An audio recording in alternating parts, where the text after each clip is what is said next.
పిల్లలకి స్కూల్ పాఠశాలైతే పేరెంట్స్‌కి స్కూల్ పేరెంట్స్‌శాల.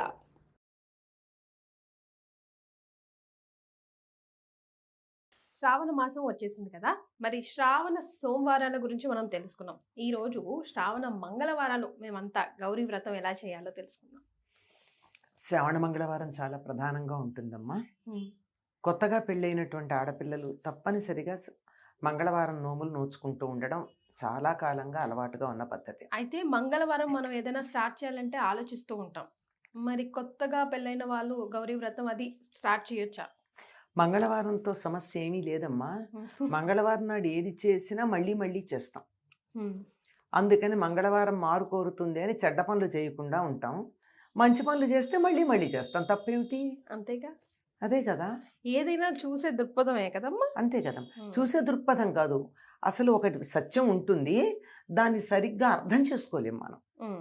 అందుకే ఉదాహరణకి మంగళవారం అనంగానే అప్పు తీర్చటం మంగళవారం నాడు మొదలు పెట్టండి త్వరగా తీరిపోతుంది. హ్మ్. అప్పు ఇవ్వడం మొదలు పెడితే ఇస్తూనే ఉంటాం. ఏది కావాలి మీకు? రావటమే. అంచేత పోవటం వద్దు. అప్పు తీరాలి కదా! తీరాలి. అప్పు తీరాలి. అప్పు తీరే మార్గం చెప్పండి అంటే చెప్తా. ఒక్క రూపాయైనా మంగళవారం నాడు మీరు అప్పు తీర్చండి. తర్వాత అదే తీరిపోతూ ఉంటుంది అని. హ్మ్. Sentimental work out. ప్రాక్టికల్గా జరిగింది అని చెప్పిన వాళ్ళు చాలా మంది ఉన్నారు. ఓహ్! ఓకే. ఏదైనా రిపీట్ హ్మ్. రిపీట్ రిపీట్ రిపీట్ రిపీట్ మళ్ళీ హ్మ్. మళ్ళీ మళ్ళీ మళ్ళీ మళ్ళీ మళ్ళీ అంచేత మంగళవారం చెడ్డ పనులు చేయడానికి మొదలు పెట్టకూడదు. హ్మ్. అంటే మన చెడ్డ పనులు మనం చేస్తామంటే కొన్ని తప్పనిసరి చేసే ఉంటాయి కదమ్మా, హ్మ్. అట్లాంటివి చెయ్యం. హ్మ్. అంతేగాని మంగళవారం పనికిరాందని ఏం లేదు. రైట్. సో గౌరీ వ్రతం కొత్తగా పెళ్ళైన పెళ్లి కూతురు ఆడపడుచులో డెఫినెట్‌గా స్టార్ట్ చేయొచ్చు. ఉమ్. ఎందుకు అంటే హ్మ్. మంగళ మంగళుడు అంటే కుజుడు, మంగళుడు అంటే కుజుడు అంటే మార్స్. హ్మ్. మార్స్కి ఆధిపత్యం వహించేది అమ్మవారు. హ్మ్. అంచేత కుజదోషం ఆడపిల్లలకి చాలా ఉంటుంది. హ్మ్. సంతానం కలగకపోవటం కానీ, కలిగిన సంతానం మాట వినకపోవడం కానీ, మరి భార్యాభర్తల మధ్య ఏకాభిప్రాయం లేకపోవడం కానీ, ఇట్లాంటివన్నీ జరగడం. అంతేకాకుండా నెలసరిలో ఇబ్బందులు రావడం కానీ, ఇవన్నింటికి ఆధిపత్యం కుజుడు. సో ఆడవాళ్ళకి కుజదోషం ఎక్కువగా ఉండకుండా ఉంటుందంటారా? కుజదోషం ఉంటుంది. హ్మ్. ఎందుకంటే నెలసరి ఉండేది ఆడవాళ్ళకే కదా. అమ్మా. మన శరీరంలో ఉండే రక్తం మీద ఆధిపత్యం కలిగిన వాడు కుజుడే కదా. హ్మ్. అందుకని అతడు అనుగ్రహం కావాలంటే అతన్ని నేరుగా ప్రార్థించిన దానికన్నా అతడు ఎవరి మాట వింటాడో వాళ్ళని ప్రార్థిస్తే చెప్పు చేతల్లో ఉంటాడు. మరి కావలసినట్టు వింటాడు. రికమెండేషన్. రికమెండేషన్ కదా, ఆధిపత్యం. హ్మ్. మంగళుడు అనబడే కుజగ్రహానికి ఆధిపత్యం వహించేది. అసలు కుజుడికి మంగళవారానికి ఆధిపత్యం కలిగేటట్టు ఇచ్చినటువంటిది జగన్మాత అయినటువంటి గౌరీదేవి సర్వమంగళ. అందుకని ఆ రోజు అమ్మవారిని గనక మనం ప్రార్థించుకున్నట్టయితే స్త్రీలకు ఉండే దోషాలు ఏమీ లేకుండా పోతాయి. స్త్రీలు తరచుగా ఎదుర్కొనే దోషాలు ఏమున్నాయో అవి లేకుండా ఉండడానికి మంగళగౌరిని పూజించమని చెప్తారు. మినిమంగా అసలు పూజా విధానం ఏం చేసుకోవాలమ్మా? అంటే ఆ రోజు మనం ఇప్పుడు పసుపు కుంకుమలు బయటికి ఇవ్వకూడదు, ఇట్లాంటివన్నీ ఉంటాయి కదా, అట్లాంటి రూల్స్ రెగ్యులేషన్స్ మంగళవారానికి అప్లై అవుతాయా? ఓకే. ఎందుకంటే ఇప్పుడు గౌరమ్మని పెట్టుకుంటాం, అది నలుగురికి పంచవచ్చు కదా.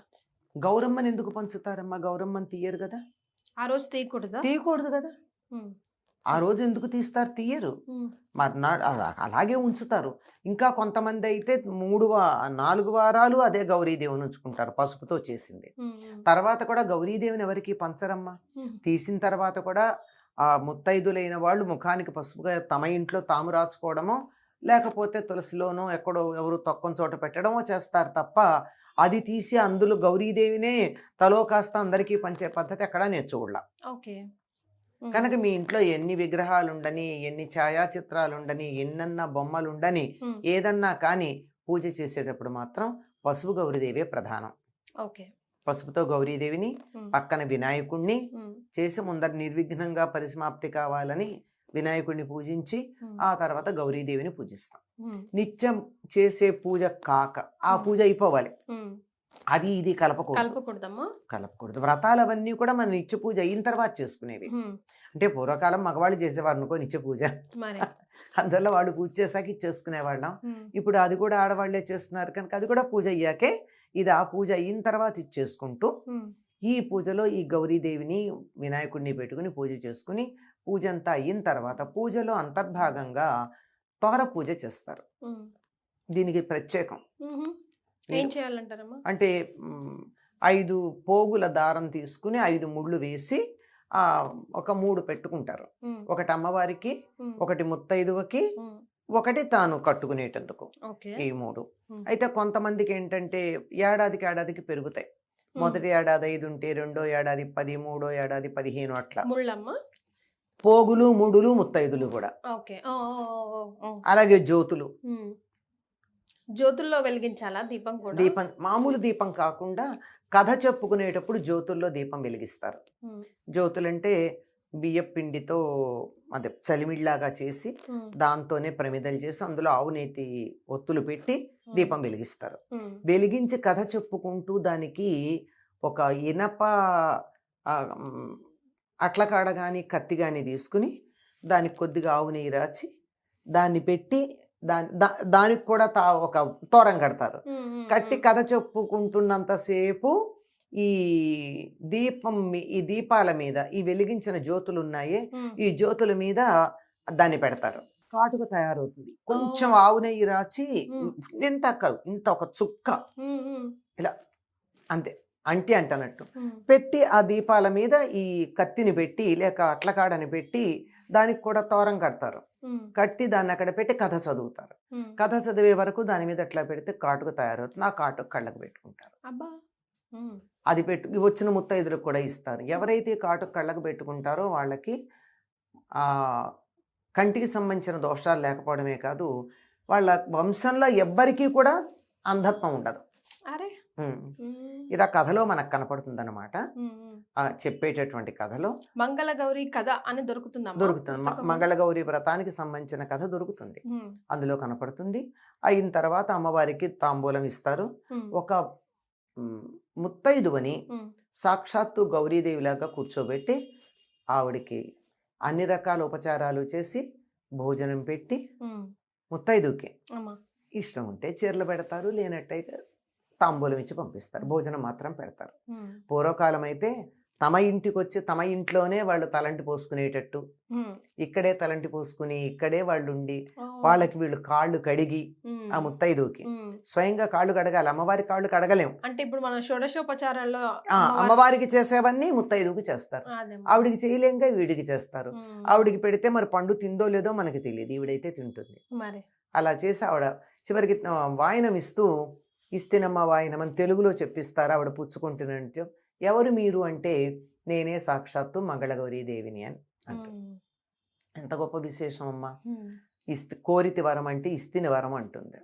ఇంత అయ్యాక పక్కింటి ఆవిడ నేను ముత్తైదుగా పిలుచుకుని నేను వ్రతం చేసుకున్నాక ఆవిడ నాకు వరం ఇస్తాను అని అన్నాక రేపు పొద్దున ఆవిడ నాకు హాని చేస్తుందా, ఆవిడికి నే చేస్తానా? మరే ఎంత గొప్ప సామాజికమైనటువంటి ప్రయోజనం ఉంది. అయితే అమ్మ, ఈ మంగళవారం పూట ఇచ్చే వాయనంలో ఏమేమి ఉండాలి, ఏమేమి ఉండకూడదు? అంటే ఈ మధ్య కాలంలో కొత్త పోకడలకు పోయి మేము మాకు కావాల్సిన గిఫ్ట్లన్నీ ఇస్తా ఉన్నాం కదా, ప్లాస్టిక్ వస్తువులు కానీ అవి కానీ ఇవి కానీ, అందులో అవన్నీ తాంబూలంలో కాదమ్మా, విడిగా మీరు ఇచ్చిన గిఫ్ట్లన్నీ ఇచ్చుకోవచ్చు. తాంబూలంలో శనగలు, ఆకు, ఒక్క, పండు, ఓపికంటే దాన్ని ఏమంటారు రవికెల బట్ట ఇవ్వచ్చు. చీర పెడితే కూడా పెట్టచ్చు. అంతే. ఈ మిగిలినవన్నీ మీ ఇష్టం. ఇంకే మీరు ప్లాస్టిక్ ఇస్తారా, వెండి ఇస్తారా, బంగారం ఇస్తారా, ఆస్తి దోచిస్తారా, అదంతా మీ ఇష్టం. కానీ ప్రధానంగా ఆకు, ఒక్క, సున్నం, శనగలు ఎందుకు ఇస్తారంటే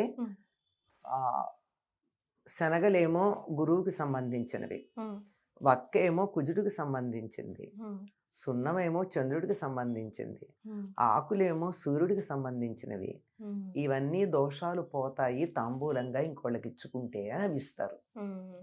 అందుకనే ఇవి ఇచ్చేటప్పుడు కక్కుర్తి చేయకుండా, అంటే వక్కల బదులు సోంపు ప్యాకెట్లు పెట్టడం లాంటివి చేస్తే మరి దానికి మీనింగ్ పోతుంది కదా. అదే కదా, అసలు ఆ ప్లాస్టిక్ ప్యాకెట్లే పెడుతున్నారు, అది బాధగా ఉంటుంది. పసుపు కదమ్మా, పేపర్లో పసుపు కాదు, పసుపు కుంకం కాలికిస్తాం, ఇక దాంట్లో ఇవ్వాల్సిన పని లేదు. పసుపు కుంకం ప్యాకెట్లు ఇవ్వాల్సిన పని ఏం లేదు, ఎందుకు ఇస్తారో తెలియదు. అవేవో లక్క జోళ్ళు అని చెప్పి తర్వాత ఉద్యాపనలో వెండికి లక్క పిడతల్లో పూర్వం కుంకుమను పసుపు పెట్టడానికి కుంకుమ భరణలు అలా వచ్చే వాటిలో ఇచ్చేవాళ్ళు. చక్కగా కాలికి పసుపు రాచి ముఖానికి బొట్టు పెట్టి గంధం ఇచ్చి కాటుకి ఇచ్చి పూలు ఇచ్చి ఇవన్నీ ఇచ్చిన తర్వాత తాంబూలం ఇది ఇస్తాం. మరి ఈ ప్యాకెట్లలో ఇచ్చిన పసుపు కుంకాలు ఒకళ్ళకు మార్చుకోవడమే గాని ఎవరన్నా వాడగా చూసారా మీరు? అవే తిరుగుతుంటాయి, అవే తిరుగుతూ ఉంటాయి.